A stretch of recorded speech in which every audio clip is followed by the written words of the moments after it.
waaw tey dañ fi teew ndax dañu amoon formation bi ñuy def loo waa FONSTAB ñoo ñu fi andi pour ñu def formation laitière. am na lu bëri loo xamante ne xamuñ ko woon tey xamal nañu ko ci formation bi lu bëri sax si man sama meew da daan bëri du ma xam nu ma koy def te ñu ngi may jàngal lu bëri lu ma ko defaree daal muy fromage diw ñoox beurre yu bëri daal at nu ñuy wayalee ndax dañ daan wayal lu bëri di tuur muy am ndox.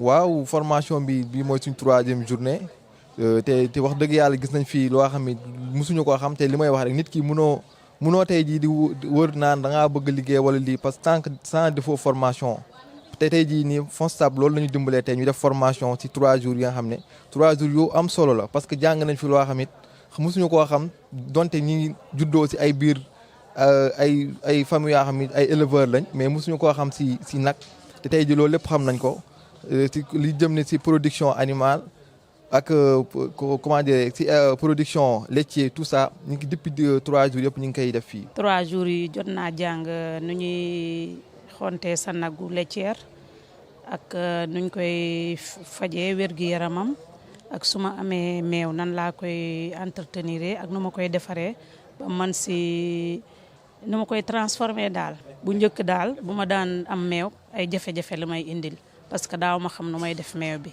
mais daal durant 3 jours yi ma fi am daal xam naa bu ma amee meew léegi nan laa koy def. parce que bu fekkee amoo formation da ngay def ay erreurs yoo xam te ni mën nga ko éviter à l'avance aussi tamit sans formation nga nekk en entrepreneuriat da lay perte loo xaalis boo xam te ni xaalis bu takku lay nekk soit bu fekkee ni yaa ngi yëngu si élevage te xamoo ni ngay gérer xamoo ni ngay xontee xamoo tam ni ngay doxalee loolu perte bu énorme la si en matière d'argent. waaw njëriñu formation bi mooy formation bi suñ ko defee pour mën a xam gàncax yi nga xamante ne si ñoom ñooy mën a tax ñu dundal jur gi dinañu mën a permettre dootuñu bàyyi sunu jur ñuy dem ci àll bi di sàmmi ndax léegi gis nañ ne àll bi amatul ñax nawet bi baaxatul pour ñuy mën a am ngooñ bu doy léegi nag dinañ mën a téye sunu jur gi ci kër gi di leen mën a bayal ñax bu baax. ak xeetu ñax yi nii bay yëpp formation bi daf ñu koy wax. bon min gardi han pour wadde formation hono hoɗo remrete saabu sen jaahe contexte sénégal hoɗo kana manki hiɗum addi aynaɓe heɓe ƴimmo zone goto ɓe jaaha zone goɗɗo comme han sika ƴetti département de Louga sika ƴetti Louga commune ha Dara hoɗo natti ɗon wonde hoɗo ka gasi han aynaɓe fof ɓena Saloum ɓena Bawol ɓena hakkude ɗo Kaffrine Fatick hiɗum adda caɗele kewɗe saabu seɓɓe remoɓe aynaɓe ñande fof heeɓe kaaɓa heeɓe gadda dañde caɗele hakkude joom guesa o gaynaka te ɗum waɗali ɗum waddeni min gari pour wadde formation min ganda hono hoɗo remrete pour min mbawa dañde guese min mbawa jooɗade place goto min mbawa wadde développé activité ji amen saabu simin jooɗima min dañi hoɗo jawdi ndi mani wawa dur mamin mbawa dañ kosam ma cakkude ndi wawa yon mamin mbawa jangguin sukaɓe amen école saabu han sika rari foof ɓe feccere mumen mbawa jangguin kurkali mumen saabu 2 mois tan ɓe mbaɗata ɗon soɓe ɗon mbaɗi 2 mois ɓe ƴimmoɗo ɗon ɓe jaaha nokku goɗɗo ɓe ndewa Fatick Kaolack ɓe ndondo Saloum ɓe jaaha Tambacounda min dañata temps pour jangguin sukaɓe amen. FONSTAB ñun ñoo ngi tudd FONSTAB Fonds d'appui à la stabilisation FONSTAB mu ngi logé administration la boo xam ne dañ ko logé ci biir ministère de l'élevage njëriñam nag di gunge éleveurs yi yombalal leen ni ñuy def ba accéder ci crédit bi xam nga bu njëkk banque en général éleveurs yi dañ doon wax ne bëgg a leb ci banque yi ñu naan leen amu leen garantie ñii di leen naan yéen seen jur wóorul pour garantie ko léegi nag ministère de l'élevage ne comme am sañuy acteur lañu dañuy créer benn fonds boo xamante ne boobu mooy garantir éleveurs yi di créer nag ñu appuyé wu nag ci ñetti fonds muy fonds de garantie fonds de bonification ak fonds de crédit fonds de garantie mooy loo xamante ne dañu jël benn somme garantie ko ci éleveurs yi ci banque ba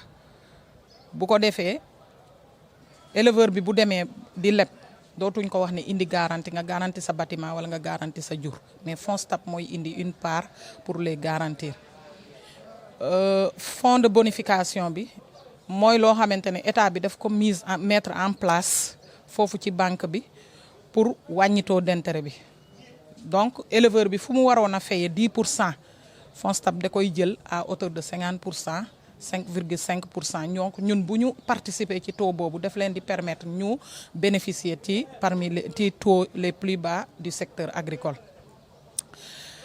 FONSTAB ñu créé ko depuis 2007 mais mu effectif depuis 2009 ñu ngi marché mais ren nag lu ñu jublu ci formation yi ñu organiser mooy réorienter FONSTAB recentrer ko ci objectif général am.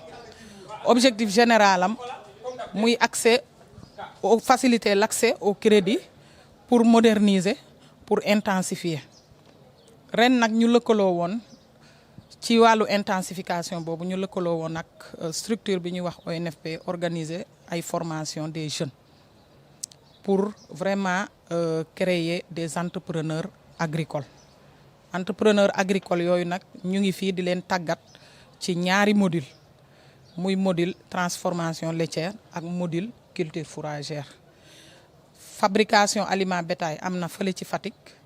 Reproduction ovine am na fële aussi ci Fatick parce que xam nga bu ma la nee reproduction ovine mooy au lieu ñuy lebalaat nit ñi xaalis ñuy dem di jënd ay xar di jënd ay nag di ñëw dañu bëgg a def la promotion de la reproduction ovine mooy fexe ba ku nekk jigéen bu nekk wala góor bu nekk ñoom ñëpp ñu yore ay xar yoo xam ne dañuy jur comme ça Sénégal dina am autosuffisance en mouton de tabaski parce que boo xoolee ci tabaski yi xar boo fi lekk en général day jóge bitim réew ñëw.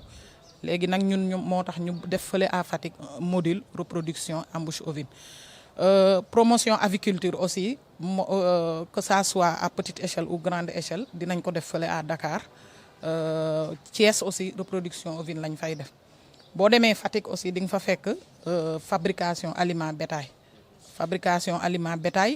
buñ ko boolee ak promotion culture fourragère dina permettre éleveurs yi ñu indépendant ci wàllu xont pour seen jur yi. formation bi day durer 10 jours day def 6 jours de théorie 2 jours de pratique et 2 jours en module entrepreneuriat. module yi ñu fi créé nag fii ci Saint-Louis mooy ñaari module transformation lait ak module culture fourragère li tax ñi tàmmu ñaari module yooyu nag mooy xam nga zone nord.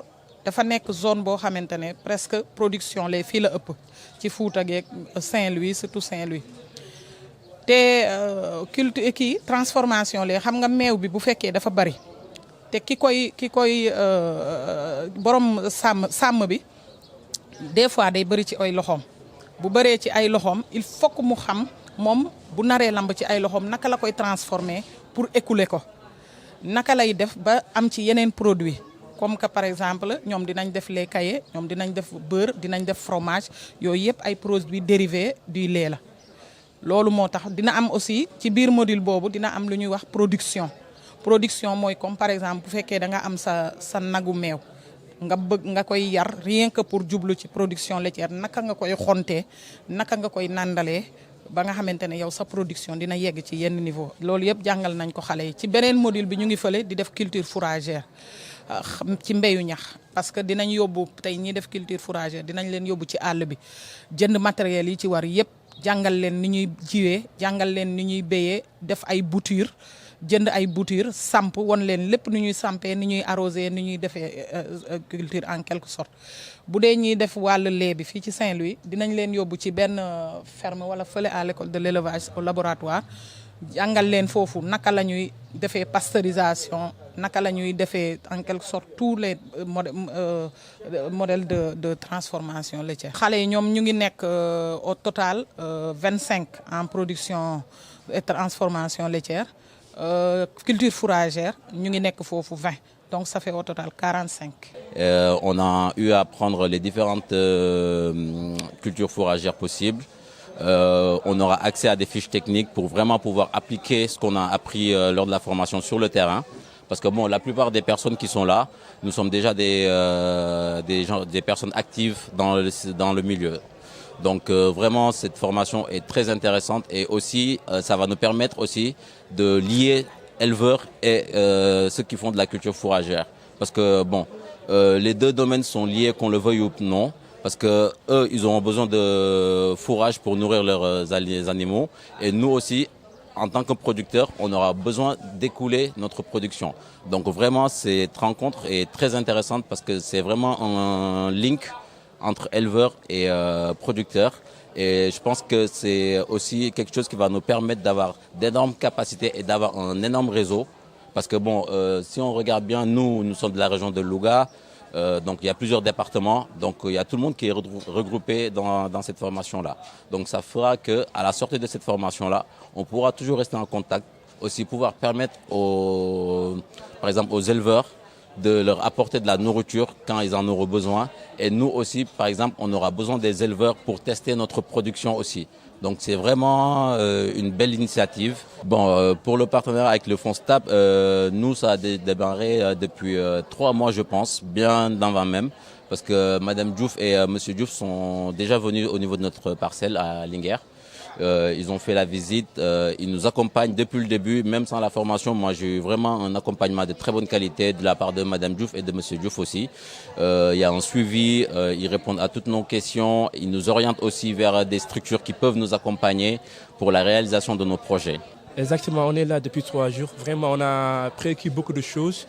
Parce qu'auparavant, moi, je ne connaissais pas cette formation ni cette culture-là. Parce que chez nous au village, après l'hivernage, on a un problème au niveau de l'alimentation des animaux. Du coup, je me suis dit que donc, pourquoi pas, et puis s'il existe ce genre de culture, pour au moins s'investir durant la sécheresse.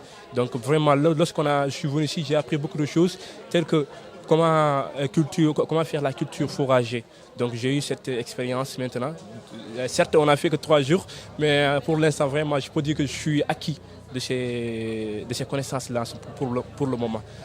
FONSTAB, c'est le Fonds d'appui à la stabilisation. Sous mon Fonds d'appui à la stabilisation, c'est une administration qui est logée au niveau du ministère de l'Élevage. Si je peux m'exprimer ainsi, c'est le bras financier du ministère de l'Élevage. Quand je dis bras financier, c'est une institution en quelque sorte qui permet de faciliter l'accès au crédit aux acteurs de l'élevage de par la modernisation et l'intensification des filières animales. Nous avons choisi Saint-Louis parce que c'est le centre en quelque sorte de la zone nord. Les participants, il y a beaucoup de participants qui viennent de Louga.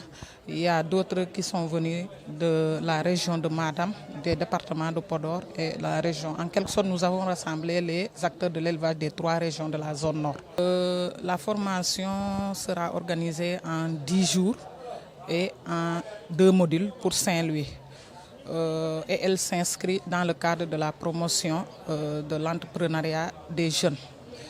Vous savez, le FONSTAB, au début, beaucoup de gens pensaient que ça s'arrête au financement de la Tabaski. Mais avec le recentrage du FONSTAB qui a été annoncé par son Excellence, Monsieur le Président de la République, surtout lors de la journée de l'élevage, nous avons maintenant prévu de diversifier les activités. Donc pour cette année, nous avons eu à organiser des formations. Pour Saint-Louis, on a choisi 2 modules. Les cultures fourragères. D'abord, vous savez, l'alimentation, la réussite de l'élevage en quelque sorte dépend de l'alimentation, surtout dans la production laitière. Mais en quelque sorte, il y a aussi le module transformation laitière. Vous savez, dans la zone nord, il y a beaucoup de producteurs de lait en abondance. Mais c'est la transformation en général qui fait défaut. Et après le module, au sortir de ce module, je pense qu'ils pourront peut-être avoir des moyens de transformer et d'éviter les gaspillages qu'on a toujours remarqués dans le secteur du laitier. Ils sont un nombre de 45 au total, parce que nous sommes à 25 au niveau dans le module transformation laitière et 20 au niveau des cultures fourragères. Mais plus particulièrement, on a mis l'accent sur les jeunes. Nous sommes au 3e jour aujourd'hui. Maintenant, il nous reste 4 jours de théorie. Il y aura 2 jours de pratique pour chaque module et on ira sur le terrain pour faire des démonstrations et 2 jours d'entrepreneuriat. Parce que vous savez, l'élevage, nous, on veut créer des entrepreneurs agricoles, comme le dit des fois notre cher ministre de l'élevage. Donc il y aura un module en 2 jours d'entrepreneuriat. Au total, nous avons organisé cette formation pour 10 jours, mais en collaboration avec l'ONFP.